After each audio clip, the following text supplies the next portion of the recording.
Hello, everyone, and welcome back to another episode of 1998 Represent.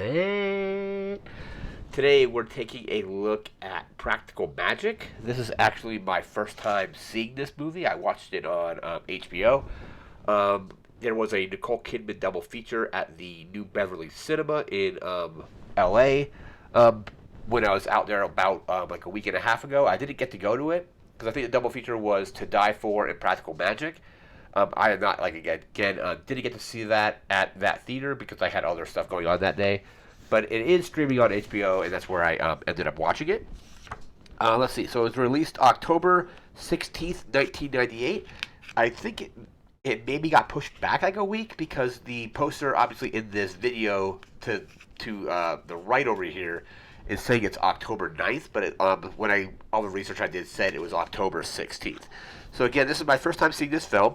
Apparently, it didn't make a lot of money initially. It actually didn't make back its budget when it was released in 1998. But apparently now it's kind of like a cult classic. And eventually, I guess they tried to do like a TV series based on it at some point, like a prequel series. So perhaps in kind of rentals and video and like I guess DVD would have been a thing back then too. They probably made enough money, like with rentals and DVD sales, to maybe have it actually be a success, but it didn't actually wasn't actually a box office success at first. So, cult classic. Let's see. So, it grossed $68.3 million. Its budget was 75 million, so it didn't quite cover its budget. And even in, I don't know what the metric is now, but I guess like a movie has to make or should make 2.5 times its budget to actually be considered profitable to factor in like marketing and all that kind of stuff. But so released October 16th, 1998, stars Sandra Bullock and Nicole Kidman as basically witches. They're sisters. Um, this came out at a time where I didn't see it. Like I said, didn't see it in theaters and just didn't get around to seeing it. But I'm a big fan, or at least a big fan of both Sandra Bullock and Nicole Kidman. I kind of like saw my first Sandra Bullock movie that I saw was Demolition Man, and then I saw Speed, and then I basically kind of made it a point to see a lot of stuff with her over like the next like couple years or so. So I saw While You Were Sleeping. Like had she not been in that movie, I probably wouldn't have ever seen it. I saw Speed 2 because she was in it, even though Speed 2 is just a terrible movie. The original Speed is pretty good. Speed 2 is not very good at all. I might have to go back and rewatch it to see if it actually has any kind of just like camp value. It might, but I don't remember enjoying it. So Sandra Bullock, Nicole Kidman.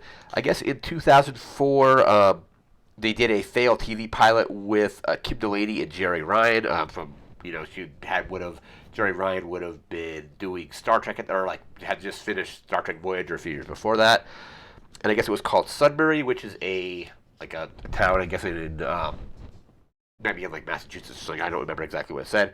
And then in 2010, Warner and ABC Family attempted to do a prequel series, and both that pilot and the prequel series kind of didn't really go anywhere. Um, let's see. So we have the let's take a quick look at the soundtrack, and I'll discuss kind of what I thought of the movie. We'll do the cast first. So we have Sandra Bullock as Sally Owens, Nicole Kidman as Jillian Owens, or Jilly as they call her sometimes. You have Goran Vistic. I'm probably not going to pronounce that correctly. As James Angelo.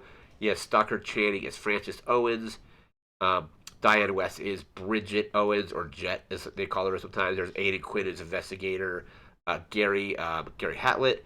And another interesting casting thing in this was a pretty young Evan Rachel Wood. She eventually would go on to do or be in I think it was called like Across the Universe or Across the Universe of Beatles movie.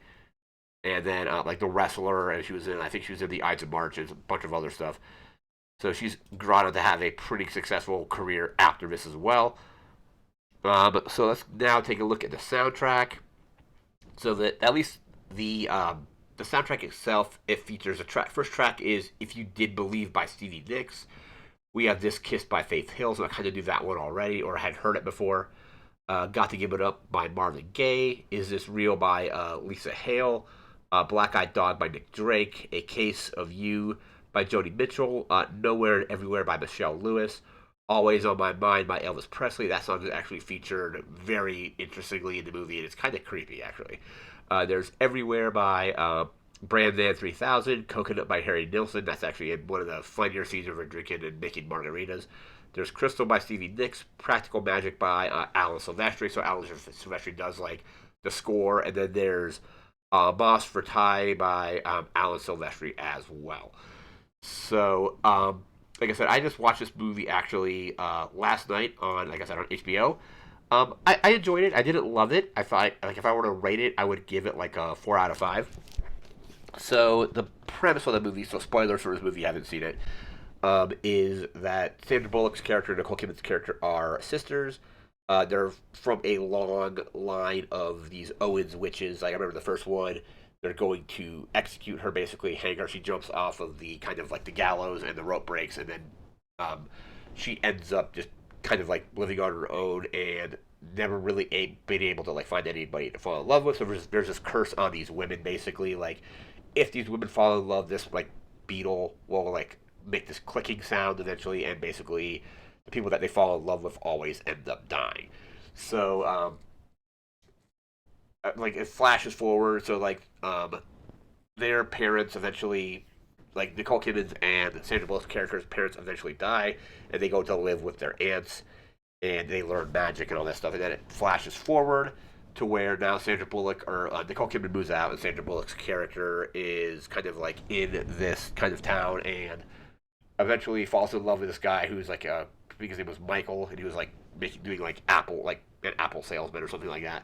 Um, the beetle comes around, and eventually he gets run over. Or he gets run over by a truck. It's weird because it's like it didn't look like that thing would logically make sense, because there's like a bike race, and he's wheeling a cart of apples through the street or across the street, and stops in the middle of the street. All these cycles or bicycles go by him, and then like seconds later he gets hit by like a huge truck. Like I don't think that huge truck, they wouldn't they have like closed the road for the bike race and not had like trucks on it? I don't really know.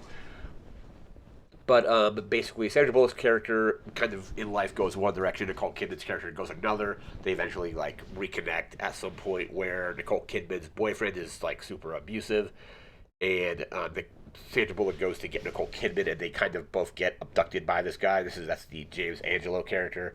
They attempt to kind of poison him with, I believe it's called belladonna, to make him like pass out, and then the boyfriend character eventually tries to like strangle Nicole Kidman, and they accidentally end up killing him in self defense. Then there's like an investigation going on into this guy's disappearance and what have you, because he disappears, because they bring him back, and they eventually try to resurrect him. And even earlier in the movie, I think like Sandra Bullock's character wants her husband to get resurrected, and the answer like, well, they can't really do that because like it just won't work out. And that's basically what happens here. The guy gets killed, gets resurrected, comes back, kind of like possessed, and then he gets killed again and buried. And then it like the ants start, because that character is always singing that "Always on My Mind" by Elvis Presley. Keeps singing that, and it's just the ants start singing it, and they're like, and it gets super weird. The movie has some various like tonal shifts that kind of like felt a little disjointed at times, but I still enjoyed it. One of my favorite parts of this movie was this thing called the phone tree, where it's definitely a thing of like a older time where basically Sandra Bullock's character is never going to be on the phone tree, and Nicole Kidman kind of uses magic to get her on it, which is kind of like a person on top of the tree calls the next person in the tree, and who calls the next person, who calls the next person, especially if they're trying to like plan something.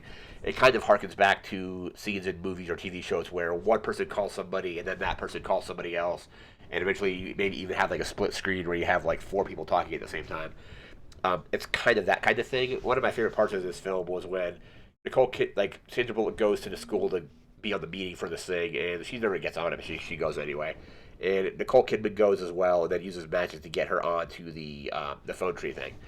And there's a part where something happens to somebody in this like during this meeting, and Sandra Bullock's like, "What was that?" And Nicole Kidman's like, "No, that wasn't me. That wasn't me. I didn't do that." And then, but then Nicole Kidman does use her magic to get Sandra Bullock's character on top of this phone list thing. And then as soon as they announce Sandra Bullock's character's name, Nicole Kidman's like, "Oh yeah, that was me." It was kind of just like a funny scene there. But then this guy from Arizona shows up. He's like a sheriff or a detective looking into the disappearance of Nicole Kidman's boyfriend. and then eventually, because at one point, like earlier, like really early in the film, um, Sandra Bullock's character doesn't want to fall in love because of the whole curse thing. So she basically dreams of a guy that can't exist. He's got like I think it was like a blue eye and one green eye, can flip pancakes, can do like it's, and it ends up being this guy from Arizona. So, but long story short, basically it all kind of works out for them. It was an entertaining movie. I'm not going to rush out to see it again, I don't think, but it is on HBO at the moment. It was fun. I can definitely see why it's a cult movie, especially like around maybe like around Halloween. It's like people might do this with like a marathon with like Hocus Pocus and films like that. So it was definitely fun. I don't know if I have any other notes in my book about this. Let me just check here really quickly if there's any other notes. One quick funny note I had here. Did the soundtrack? Let's think about that. Okay, so is Akiva Goldsman is the one that adapted the book from. Like, I guess this is a book that came out like a few years earlier, and Akiva Goldsman kind of adapted it, and he is somewhat responsible for the Star Trek Picard series, which I thought was kind of cool because I was watching the credits and his name popped up, and I'm like, oh yeah, I recognize that from the new Picard series was on CBS All Access and now it's on Paramount. But again, this has been the video for Practical Magic. I'm a big fan of Sandra Bullock. I've kind of always had like a appreciation for her films, even like the ones I didn't like that much. Like I saw, it was called like The Lost City. I didn't care for that, but she was good in it. It was her and Channing Tatum and Brad Pitt. It came out like was it like in February? Maybe in February of last year. I don't remember. It's been a while. But didn't love it, but I thought it was okay. And then Nicole Kidman, we all kind of just know from if you go to AMC theaters, she kind of greets you when you, as soon as the previews end, and she's like, does the whole AMC movie thing. It's kind of become like a meme. But this would have been kind of when both of these actresses during this time period were, kind of on a roll. Like Sandra Bullock, like I said, did Demolition Man and then Speed and then The Net. Even though The Net, like I remember liking it at first, but The Net is nothing like the actual how the internet actually is. There was The Net. There was While You Were Sleeping. Speed 2. She did A Time to Kill. Nicole Kidman did like Days of Thunder, like Far and Away, To Die For, Batman Returns. So both of them at that time period had pretty successful careers. I say like they're still pretty successful going today as well. Like I mean, like they both I believe have. I know Nicole Kidman has at least one Academy Award. I know Sandra Bullock has one as well. I don't recall if they've. I know Sandra Bullock. I don't think has any more than one. And I don't know if Nicole Kidman has more than one either. I know she has at least one, but anyway, that's going to do it for this video, and this has been the video for Practical Magic. Again, this is my first time seeing this movie, so this series, up till now, it's all been stuff that I'm kind of revisiting, but we're going to have stuff in this series that is going to be, I'm looking at, watching for the first time, or games that I'm playing for the first time, or music I'm listening to for the first time as well. So it's going to be an interesting rest of the series because there's going to be other movies that I haven't seen yet, games I haven't played, music I haven't listened to, and so on. But that's going to do for now. Remember to like, comment, share, and subscribe. We'll be back again later in the week with another video. I think we're going to be doing a video game. I'm not sure exactly what video game that's going to be yet, but we'll be discussing a video game from this year. Again, thanks for watching. Take care. Have a good one. See ya.